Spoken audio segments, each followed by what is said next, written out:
ભગવાન રામચંદ્ર દ્વારા રાજા રાવણને વીરગતિ અપાઈ તે ઘટનાનું વર્ણન કરતો 200-300 વર્ષ જૂનું ભીંતચિત્ર કચ્છના તેરા ગામના દરબારગઢમાં આવેલ છે. તેરાના દરબારગઢમાં આખી રામાયણ લીલાના ચિત્રો દોરવામાં આવ્યા છે.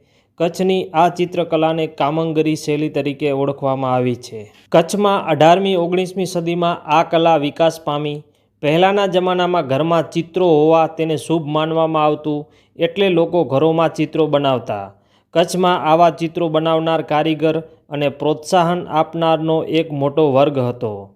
કચ્છમાં આ કલા હવે લુપ્તપ્રાય છે. કચ્છની આ શૈલીમાં રાજસ્થાનની અસર જોવા મળે છે. મોટાભાગે આવા ચિત્રોમાં ધાર્મિક વિષયોમાં રામલીલા, કૃષ્ણલીલા, જૈન ધર્મ ઉપરાંત મલ્લકુસ્તી, શિકાર, સવારી અને પ્રાણીઓના ચિત્રો દોરવામાં આવતા. કેટલીક જગ્યાએ અંગ્રેજોના ચિત્રો પણ જોવા મળ્યા છે. ઇતિહાસકાર રામસિંહ રાઠોડે કચ્છ અને રામરાંધ નામના પુસ્તકમાં આ શૈલીને સ્થાન આપ્યું છે. તો લેખક પ્રદીપ ઝવેરીએ કચ્છની આ શૈલી ઉપર ડોક્યુમેન્ટેશન કરી પુસ્તક તૈયાર કર્યું છે. તેનું ગુજરાતીમાં અનુવાદ ડૉક્ટર પૂર્વી ગોસ્વામીએ કર્યો છે.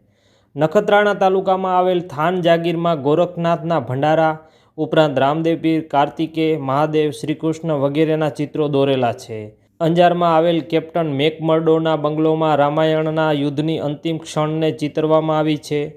રાયણ ગામના એક મકાનમાં વાઘનો શિકાર, પટ્ટાબાજી, સ્ત્રીના ચહેરાવાળી ઘોડી, સિંગરામના ચિત્રો આવેલા છે.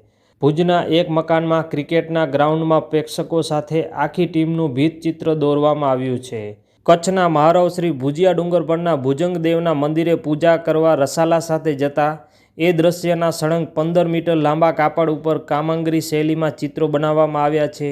તે આયના મહેલમાં સુરક્ષિત છે. 2001માં ભૂકંપ આવતા આ કલાને ઘણું નુકસાન થયું. મહદઅંશે આ કળાના ચિત્રો અત્યારે તેરા દરબારગઢમાં, અંજારના મેકમર્ડોના બંગલામાં અને મુન્દ્રાના કલુભા વાઘેલાના ઘરમાં જોઈ શકાય છે. આ સિવાય ફરાદી, બિબર, વડાપદ્ધર વગેરે જેવા ઘણા અંતરિયાળ ગામોમાં પણ કચ્છની કામંગરી શૈલીના આવા ચિત્રો જોવા મળ્યા હતા.